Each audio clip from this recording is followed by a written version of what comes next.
우리가 만든 법, 그 위에 마치 하늘처럼 존재하는 어떤 보편적인 법이 있다면 어떨까요? 오늘 이야기는 바로 그 보이지 않는 규칙, 자연법에 대한 겁니다. 한번 깊이 들어가 보죠.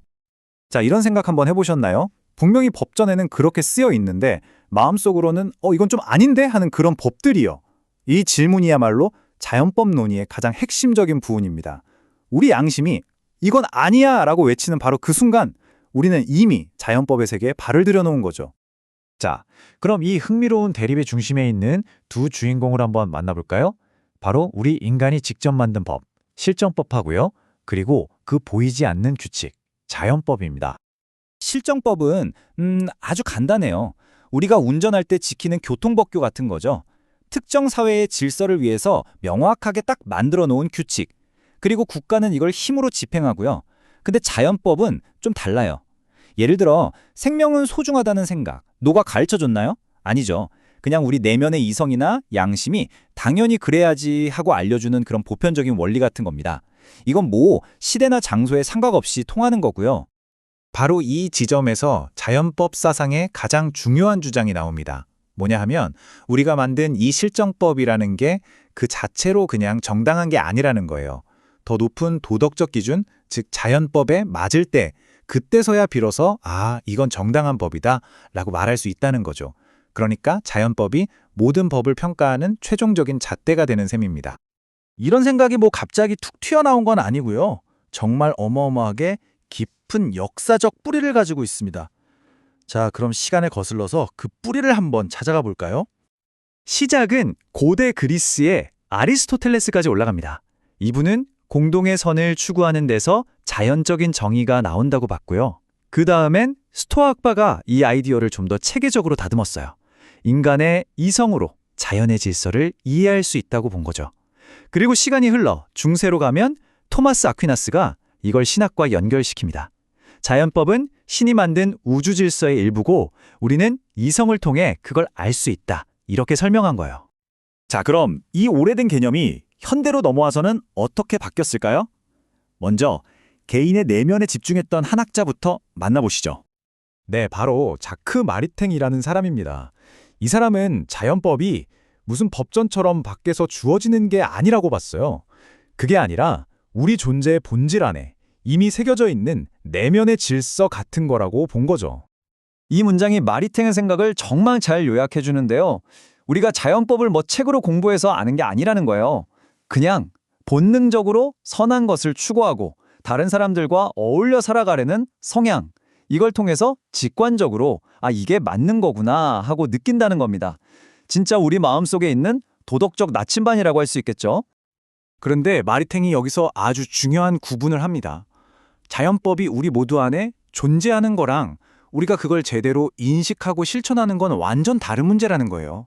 그러니까 우리 각자의 교육 수준이나 도덕적인 성숙도에 따라서 이 자연법을 이해하는 깊이가 달라질 수 있다는 거죠. 자, 지금까지는 개인의 내면을 들여다봤는데요. 이제 시야를 확 넓혀서 사회 전체를 한번 보겠습니다. 이 마리탱의 아이디어를 한 단계 더 발전시킨 또 다른 현대 철학자가 있거든요. 바로 요하네스 메스너라는 사람입니다. 이분은 그래, 우리 안에 그런 보편적인 원리가 있는 건 알겠어. 그럼 그걸 어떻게 구체적인 사회 제도, 그러니까 법이나 정책으로 만들어낼 건데 바로 이 지점에 집중했습니다. 메스너 이론의 핵심 키워드는 바로 실존적 목적이라는 건데요. 이게 뭐냐면 쉽게 말해서 인간이라면 누구나 건강하게 살고 싶고 배우고 싶고 또 성장하고 싶잖아요. 바로 그런 아주 근본적인 가치들, 이걸 실존적 목적이라고 부르면서 사회는 여러 제도를 통해서 이걸 반드시 보장해줘야 할 의무가 있다고 본 겁니다. 예를 들면 이런 것들이에요. 자기 자신을 지키고 발전시키는 거, 가정을 꾸리고 아이들을 교육하는 거, 또 다 같이 잘 사는 사회를 만드는 거. 그러니까 노동자의 권리를 보장한다거나 사회복지 제도를 만드는 건 그냥 하면 좋은 그런 선택의 문제가 아니라는 거죠. 바로 이런 실존적 목적을 이루기 위한 자연법이 우리 사회에 요구하는 당연한 의무라는 겁니다. 자, 그럼 이제 이 두 현대 사상가의 관점을 나란히 놓고 한번 비교해 볼까요? 이 둘이 어떻게 결국 하나의 목표를 향해 가는지 알 수 있을 겁니다. 이 비교가 진짜 재밌어요. 보세요. 마리탱한테 정의로운 사회는 뭐냐면 수많은 개인들이 도덕적으로 성숙해지면 자연스럽게 따라오는 결과 같은 거예요. 반면에 메스너는요, 정의로운 사회는 우리가 가만히 있는다고 오는 게 아니라 공동체가 법과 제도를 통해서 적극적으로 만들어가야 할 하나의 과제라고 본 거죠. 출발점이 개인의 내면이냐 아니면 사회 구조냐, 바로 이 차이가 있는 겁니다. 하지만 보세요. 출발점은 이렇게 다르지만 두 사람이 가리키는 목적지는 똑같습니다. 바로 인간의 존엄성을 지키고 사회정의를 바로 세우는 것. 정말 딱 동전의 양면 같죠? 결국 고대 그리스에서부터 현대 철학자들에 이르기까지 이 길고 긴 논의는요, 오늘날 우리가 너무나 당연하게 생각하는 딱 하나의 핵심 개념을 뒷받침하기 위한 거대한 여정이었습니다. 그게 바로 인권입니다. 우리가 인권을 그냥 누가 만들어서 준 게 아니라 인간이라면 태어날 때부터 당연히 갖는 고유한 권리라고 믿잖아요. 왜 그렇게 믿을까요?